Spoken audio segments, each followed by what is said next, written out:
മോശ അവരോട് പറഞ്ഞു, ആരും അതിൽ നിന്ന് അല്പം പോലും പ്രഭാതത്തിലേക്ക് നീക്കിവെക്കരുത്. എന്നാൽ അവർ മോശയെ അനുസരിച്ചില്ല. ചിലർ അതിൽ നിന്നും ഒരു ഭാഗം പ്രഭാതത്തിലേക്ക് നീക്കിവെച്ചു. അത് പുഴുത്തു മോശമായി.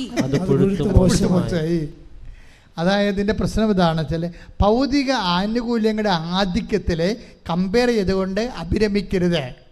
പുഴുത്ത അനുഭവം ഉണ്ടാകുന്ന അർത്ഥം മനസ്സിലായില്ല, നമുക്ക് പ്രയോജനപ്പെടത്തില്ല. നിങ്ങൾ എന്തിനാണ് അഭിമാനിക്കേണ്ടത്? മറ്റുള്ളവരെക്കാൾ കൂടുതലായി ഞാൻ അധ്വാനിച്ചു, ഞാനല്ല, എന്നിലുള്ള ദൈവകൃപ. നിത്യത വരെ നിലനിൽക്കുന്ന അധ്വാനം എന്ന് പറയുന്നത് ഫലമെന്ന് പറഞ്ഞാൽ കൃപയുടെ അധ്വാനമാണ്. നമ്മളിവിടെ എന്നാ ഉണ്ടാക്കിയാലും അവസാനം ഒന്നും ഉണ്ടാകത്തില്ല, നമുക്കറിയാം അല്ലേ. നമ്മൾ സീറോ ആയിട്ട് പോവുകയും ചെയ്യും. നമ്മൾ ഉണ്ടാക്കി വെച്ച് മരുമക്കളെയൊക്കെ തമ്മിൽ തല്ലുകയും അവർ കോടതി കയറുകയും നിങ്ങളുടെ കാലശേഷം അവർ നിങ്ങളെപ്പോലും വരച്ച ദൂരക്കളയും. ഈ പിശാച് നേരത്തെ വിൽപ്പത്രം എഴുതി വെച്ചെങ്കിൽ ഈ ഇടി ഞങ്ങൾ ഉണ്ടാക്കേണ്ടതില്ല എന്ന് പറഞ്ഞിട്ട് അമ്മനെ പിശാചെന്ന് വിളിക്കുകയും ചെയ്യും. എല്ലാം പൊഴുത്തു പോകും. തമസല്ല. എത്ര കേടതിയാണ് കേസ് കിടക്കണം അപ്പനും അമ്മയുടെ കാലം. നിങ്ങളിങ്ങനെ ഇടി ഉണ്ടാക്കിയിട്ട് ഇത് അവസാനം നിങ്ങളുടെ കാലം കഴിയുമ്പോൾ ഇത് ക്ലാരിഫൈ ചെയ്തില്ല, ഇനി വിൽപ്പത്രം എഴുതിയെന്ന് വെച്ചോ. ഇവിടെ എന്തുമാത്രം കേസാണ് വരണത്? അപ്പൻ വിൽപ്പത്രം എഴുതി, അമ്മ വിൽപ്പത്രം എഴുതി എന്ന് പറഞ്ഞുകൊണ്ട് വിൽപ്പത്രത്തിനെതിരെ കേസ് കൊടുത്തിട്ടുണ്ട്.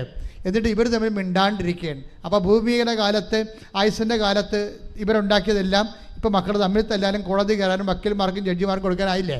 ഇതാണ് വിഷയം. പുഴുത്തു പോയെന്ന് പറഞ്ഞ കാര്യം ഇതാണ്. നിങ്ങൾക്ക് പറഞ്ഞപ്പോൾ ആദ്യം മനസ്സിലായില്ല, പുഴുത്തു പോകും.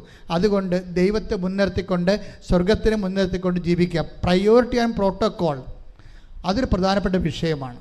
നിങ്ങൾ എന്തിനാണ് നിങ്ങളുടെ protocol? What is your spiritual protocol?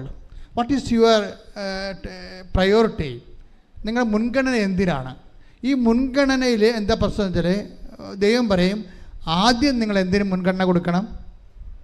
ആ ദൈവരാജ്യത്തിന്. ബാക്കിയുള്ളത് പ്രോട്ടോക്കോൾ എന്താണ്? ഒരു അതായത് കിങ്ഡം ഓഫ് ഹെവൻ്റെ പ്രോട്ടോക്കോൾ ഉണ്ട്. അതിന് നിങ്ങൾക്ക് ഫസ്റ്റ് പ്രയോറിറ്റി കൊടുക്കാൻ ഇടയായ നിങ്ങൾ ശരിയാവും, ഉടമ്പടി ഓക്കെ ആവും. കിങ്ഡം ഓഫ് ഗോഡിൻ്റെ പ്രോട്ടോക്കോള്. ഇപ്പോഴത്തെ പ്രോട്ടോക്കോളിൽ ഞാൻ കുവൈറ്റിൽ ജനിപ്പിച്ചപ്പോൾ ഞാൻ അവരോട് പറഞ്ഞു, നിങ്ങളുടെ സെറ്റിങ്സ് തെറ്റിക്കിടക്കുകയാണെന്ന് പറഞ്ഞു. ഞാൻ ഇന്ന് ഓർക്കുന്നുണ്ട്. എന്താ കാര്യം വെച്ച് കഴിഞ്ഞാൽ അവിടെ പ്രോട്ടോക്കോൾ തെറ്റിയിരിക്കുകയാണ്. പലരും ദൈവരാജ്യത്തിന് വേണ്ടിയല്ല ജീവിക്കണം, ലോകരാജ്യത്തിന് വേണ്ടിയാണ്. അതാണ് പ്രശ്നം. മറ്റുള്ളവരെക്കാൾ, അങ്കിളിനേക്കാൾ, ആൻറ്റിയേക്കാൾ, നാട്ടിലുള്ളവരെക്കാൾ, അയൽവാസിയേക്കാൾ ഞാൻ മെച്ചമായിരിക്കണമെന്ന് വിചാരിച്ചുകൊണ്ട് ഞാൻ അതിന് ദൈവത്തെ വരെ ഉടമ്പടി ചെയ്തുകൊണ്ട് വരുതി വരുത്താൻ വേണ്ടിയുള്ള അവസാന അന്ത്യ പോരാട്ടത്തിലെ ജഡിക മനുഷ്യൻ്റെ അഭ്യാസങ്ങൾ ഭയങ്കരമാണ്. അതുകൊണ്ടാണ് പറയുന്നത്, എന്താ പ്രശ്നം വെച്ച് കഴിഞ്ഞാൽ, നിങ്ങൾ ആദ്യം ചെയ്യുമ്പോഴേ പ്രോട്ടോക്കോൾ 6:33 പ്രോട്ടോക്കോൾ എന്താണ്? മത്തായി ശ്രീകാരുടെ സുവിശേഷം വായിച്ചോളൂ. നിങ്ങൾ ആദ്യം അവിടുത്തെ രാജ്യവും പറഞ്ഞ്, നിങ്ങൾ ആദ്യം അവിടുത്തെ രാജ്യവും അതിന്റെ നീതിയും കുറിച്ച് അന്വേഷിക്കുക. ബാക്കിയുള്ളത് അതായത് എന്താ? ടെമ്പറാലിറ്റീസ്, നമുക്ക് ഭൗതികമായ ആവശ്യങ്ങൾ അതെന്താണ്? അതെല്ലാം ചേർത്ത് നൽകും.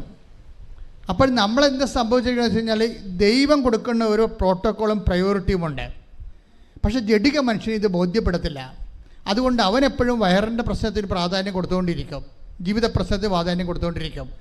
ജീവിത പ്രശ്നത്തിന് പ്രാധാന്യം കൊടുക്കണമെന്നുണ്ടെങ്കിൽ ഇപ്പോൾ ഈ ദിവസങ്ങളിലൊരു സാക്ഷ്യം ഉണ്ടായിരുന്നു. എന്താണ്? സിനി, പത്തനംതിട്ട ഒരു സാക്ഷ്യമുണ്ട്. സിനിയുടെ കുറേ കാര്യങ്ങളുണ്ട്. പക്ഷേ സിനിയുടെ കാര്യങ്ങളെല്ലാം കർത്താവ് അച്ചിട്ടവർ ചെയ്യും. സിനി ഒരു നോൺ ക്രിസ്ത്യനാണ്, ക്രൈസ്തവയല്ല. സിനി ഭർത്താവും കൂടി ഒന്ന് ഉടമ്പടി ചെയ്തിരിക്കുന്നത്, സാക്ഷ്യം പറഞ്ഞിരിക്കുന്നത് ഒരുമിച്ചാണ്. സിനി എന്താ ചെയ്തിരിക്കണത്? ആദ്യം നിയോഗത്തിൽ വെച്ചിരിക്കണത് എന്താണെന്ന് അറിയാമോ? കർത്താവേ, എന്താ കർത്താവേ, നിത്യതയിൽ എനിക്ക് ഈശോടൊപ്പം ആകാൻ ഇടയാക്കണമേ. ഒന്ന് ചിന്തിച്ചേ, ഒരു കത്തോലിക്കൻ പോലും വെക്കാത്ത സാധനമാണ്. ഇവിടെ ഒരു പ്രശ്നം, ആരാണ് വിജാതിയർ, ആരാണ് സ്വജാതിയർ നമുക്കറിയത്തില്ല. സിനിയുടെ സാക്ഷി നിങ്ങൾ കേട്ടാൽ മനസ്സിലാകും. ഭർത്താവും ഭാര്യയും കൂടി ഒന്നാണ് പറയണത്, പത്തനംതിട്ടയെന്ന്. എന്താ പറയുന്നത്? ആദ്യത്തെ ഉടമ്പടിയിലെ ഫസ്റ്റ് നിയോഗം എന്താണ്? കർത്താവേ, നിത്യതയിൽ ഈശോൻ്റെ ഒപ്പം ആകാൻ എന്നെ സഹായിക്കണമേ. അത് കഴിഞ്ഞിട്ടാണ് ബാക്കിയുള്ളത്. പ്രോട്ടോക്കോൾ അതാണ്. അതിനാണ് പ്രയോറിറ്റി എന്ന് പറയണത്. ഇതുപോലെ ഒരു പാരഡൈം ഷിഫ്റ്റ്, ഒരു തലമറിച്ചിൽ ഉണ്ടായിക്കഴിഞ്ഞാൽ തീർച്ചയായിട്ടും എൻ്റെ മക്കളുടെ ഉടമ്പടി കത്തും. പ്രാർത്ഥിക്കുക. കർത്താവായ ദൈവമേ, കർത്താവായ ദൈവമേ, ഉടമ്പടിയുടെ മുൻഗണനകളെ ദൈവരാജ്യത്തിന്റെ ക്രമപ്രകാരം പുനഃക്രമീകരിക്കുവാൻ എനിക്ക് വിവേചനത്തിന്റെ പരിശുദ്ധാത്മാ അഭിഷേകം നൽകണമേ. Hallelujah, hallelujah, hallelujah. യേശുവേ, ഹല്ലേലൂയ. പരിശുദ്ധാത്മാവേ, പരിശുദ്ധാത്മാവേ, പരിശുദ്ധാത്മാവേ,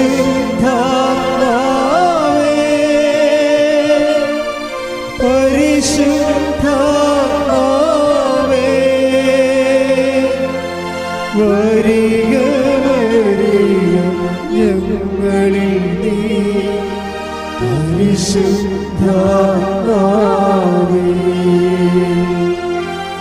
വരിക വരിക ഞങ്ങളിൽ നീ, പരിശുദ്ധാത്മാവേ.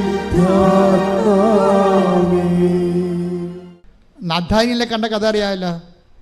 നാഥാനിയേൽ, പീലിപ്പോസ് നാഥാനിയലിനെ കണ്ടിട്ട് പീലിപ്പോസ് അപ്പോസ്തലൻ നാഥാനിയലിനെ കർത്താവിൻ്റെ അടുത്തേക്ക് വിളിച്ചുകൊണ്ട് വരുമ്പോൾ നാഥാനിയലോട് ഈശോ പറയുന്നൊരു വാക്കുണ്ട്. എന്താ നാഥാനിയോട് പറയണത്? ഇതാ നിഷ്കപടനായ ഒരു യഥാർത്ഥ ഇസ്രായേൽക്കാരൻ. അതെ, നാഥാനിയലിൻ്റെ ആന്തരിക സത്യങ്ങളെ ഈശോ സ്കാൻ ചെയ്ത് പറയുകയാണ്. തുടങ്ങിയപ്പോൾ തന്നെ ഇയാൾ അടുത്ത് വന്നപ്പോൾ തന്നെ സ്കാനിങ് തുടങ്ങി. ഇതൊരു അപകട മേഖലയാണ്. നീ അടുത്ത് വരുമ്പോൾ തന്നെ നീ ആരാണെന്ന് കർത്താവ് പറഞ്ഞുകൊണ്ടിരിക്കും. കപടനാണെങ്കിൽ കപടനാണെന്ന് പറയും, നിനക്കുടമ്പടി പറ്റത്തില്ലെന്ന് പറയും. നിഷ്കപടനാണെങ്കിൽ അത് ഈശോ ഹൈലൈറ്റ് ചെയ്യും. നാഥാനിൽ അടുത്ത് വന്നപ്പോൾ എന്താ പറയണത്? ഇതാ നിഷ്കപടനായ ഒരു യഥാർത്ഥ ഇസ്രയേലിയൻ. അപ്പോൾ അവിടെയും ഒരു പ്രശ്നമുണ്ട്. യഥാർത്ഥ ഇസ്രയേൽക്കാരുമുണ്ട്, അയാഥാർത്ഥ്യമായ ആൾക്കാരുമുണ്ട്.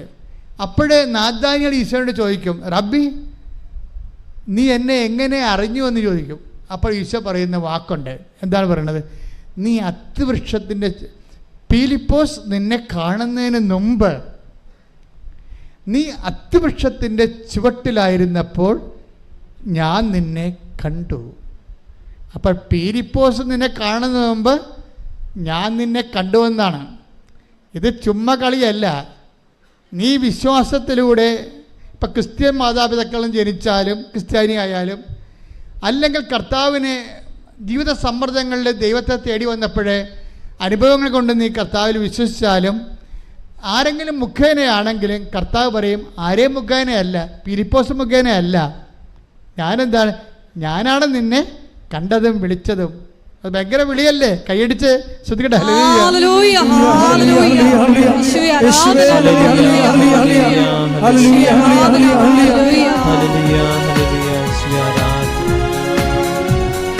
എനിക്കായി കരുതുന്നവൻ, ഭാരങ്ങൾ വഹിക്കുന്നവൻ, എനിക്കായി കരുതുന്നവൻ, ഭാരങ്ങൾ വഹിക്കുന്നവൻ, എന്നെ കൈവിടാത്തവൻ, യേശുവൻ കൂടെയുണ്ട്, എന്നെ കൈവിടാത്തവൻ, യേശുവൻ കൂടെയുണ്ട്.